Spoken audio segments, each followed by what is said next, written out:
Vuoi mangiare meno carne ma non sai da dove iniziare? Hai provato qualche alternativa? Non ti è piaciuta e sei tornato al punto di partenza? Tranquilli, ci sono passato anche io. E oggi ti mostro esattamente da dove iniziare senza stravolgerti la vita e senza rinunciare al gusto. Ciao, sono Mirko di Sfizio Veg, il canale di ricette vegan veloci e facili da preparare. E oggi ti do il benvenuto nel mio salotto. E in questo video non facciamo una ricetta, facciamo qualcosa di più utile. Ti do una mappa pratica, 3 sostituzioni complete che uso tutti i giorni, con cui puoi iniziare già da domani mattina senza sentirti perso.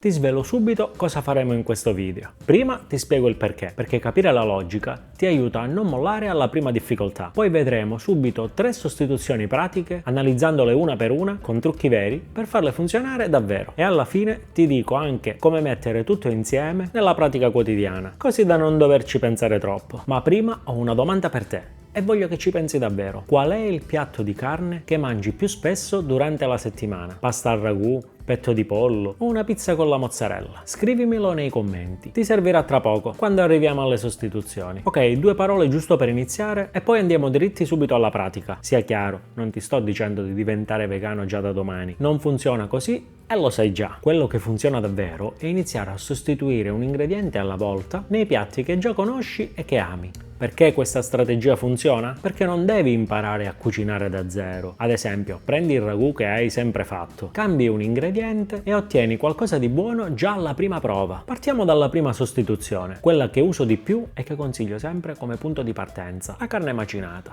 La carne macinata la cambiamo con le lenticchie o con del tofu sbriciolato. So già cosa stai pensando. Le lenticchie non hanno niente a che fare con la carne. E hai ragione, se usi le lenticchie sbagliate nel modo sbagliato, perché esistono 2 famiglie di lenticchie e si comportano in modo completamente diverso in padella. Le lenticchie rosse decorticate, ad esempio, quelle arancioni che trovi in quasi tutti i supermercati, si sfaldano completamente in cottura dopo 20-25 minuti all'interno del sugo. Diventano una crema densa che si attacca completamente alla pasta, esattamente come il classico ragù. Queste sono la tua scelta se vuoi un sugo ricco, vellutato e senza pezzi. Le lenticchie verdi o marroni invece mantengono la forma anche dopo un lungo tempo di cottura, rimangono intere con una consistenza più masticabile, e questa è la scelta giusta se vuoi un sugo rustico o per farcire qualcosa. Stessa tecnica di base per entrambe: un soffritto generoso, pomodoro, calore medio-basso e tanta pazienza per la cottura. La differenza è solo nel risultato: cremoso con le rosse, più robusto con le verdi o marroni. Se invece vuoi ancora più consistenza, tipo per polpette o ripieni, il tofu sbriciolato è la scelta migliore. Lo sbricioli a mano, lo rosoli in padella con un filo d'olio finché non diventa dorato e croccante. L'errore più comune con questo tipo di ricette è avere fretta. Sia le lenticchie che il tofu hanno bisogno di tempo per assorbire i sapori. Se li butti nel sugo freddo e spegni subito il fuoco, dopo soli 10 minuti di cottura, il risultato è piatto e senza carattere. Devi dargli almeno 20 o 30 minuti di cottura lenta. Se vedi che si asciuga troppo, aggiungi un mestolo d'acqua, non abbassare solo il fuoco. Tra l'altro sul canale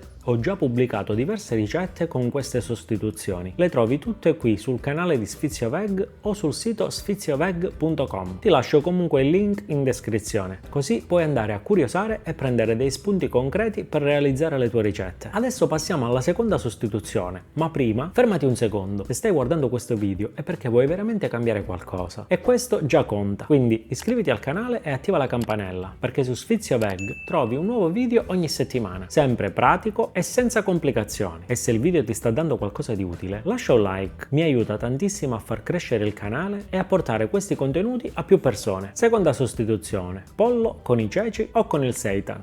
Questi 2 funzionano in contesti diversi, quindi vale la pena capire quando utilizzare uno e quando utilizzare l'altro. I ceci li usi quando vuoi qualcosa di veloce e pratico, già pronto e che assorbe bene i condimenti. Pensa a una padella con paprika, aglio e limone. È pronta in una quindicina di minuti e ha quella soddisfazione al palato che si avvicina molto al pollo a pezzi. Il seitan invece è la scelta giusta quando vuoi imitare più da vicino la texture del pollo. Ha una consistenza fibrosa, si può tagliare a strisce, si rosola bene in padella padella e reagisce benissimo alle marinature. La marinata è fondamentale: soia, aglio, succo di limone, magari dello zenzero e almeno 30-40 minuti di riposo a marinare, perché più lo lasci a riposo e più il risultato è ricco e soddisfacente. Infatti l'errore classico col seitan è quello di cucinarlo senza averlo prima marinato. Se lo butti in padella al naturale, senza condimento, è gommoso e senza carattere, ma se lo tratti come tratteresti del pollo, marinatura, calore alto sul fuoco, poco olio e padella ben calda, ottieni qualcosa di croccante fuori e morbido dentro. Il segnale visivo che cerchi è un colore dorato uniforme sui bordi, con un leggero profumo tostato che sale dalla padella.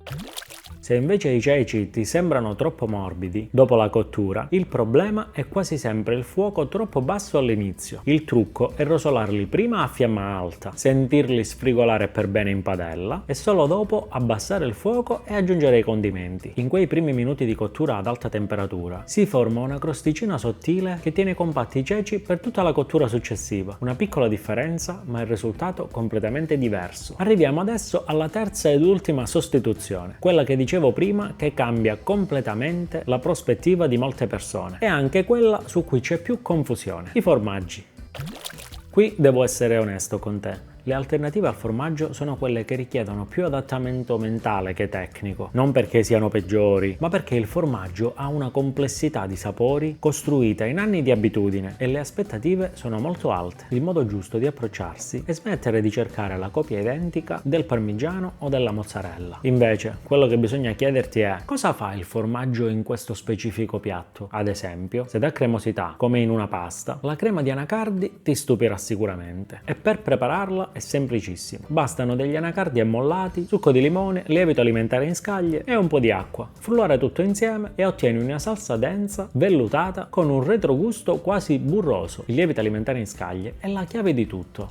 Ha un retrogusto leggermente nocciolato che ricorda lontanamente il parmigiano grattugiato. Non è uguale, è diverso, ma a suo modo è buonissimo e una volta che ci prendi la mano lo metti su tutto. Se invece hai bisogno di un qualcosa che si sciolga, tipo su una pizza o su una lasagna, le versioni vegetali che trovi al supermercato hanno fatto dei passi da gigante negli ultimi anni. Le trovi in qualsiasi supermercato fornito: mozzarella veg, formaggi grattugiabili, creme spalmabili. Oramai diciamo che li trovi quasi dappertutto. Con i formaggi vegetali un errore che può capitare spesso durante la cottura è una temperatura troppo alta. Si sciolgono bene, se è chiaro, ma se esageri con la temperatura tendono a separarsi o a diventare gommosi. In questo caso la regola è calore medio, aggiungi il formaggio verso fine cottura e non mescolare troppo. Lascia che si ammorbidiscano piano piano e il risultato sarà molto più uniforme e piacevole.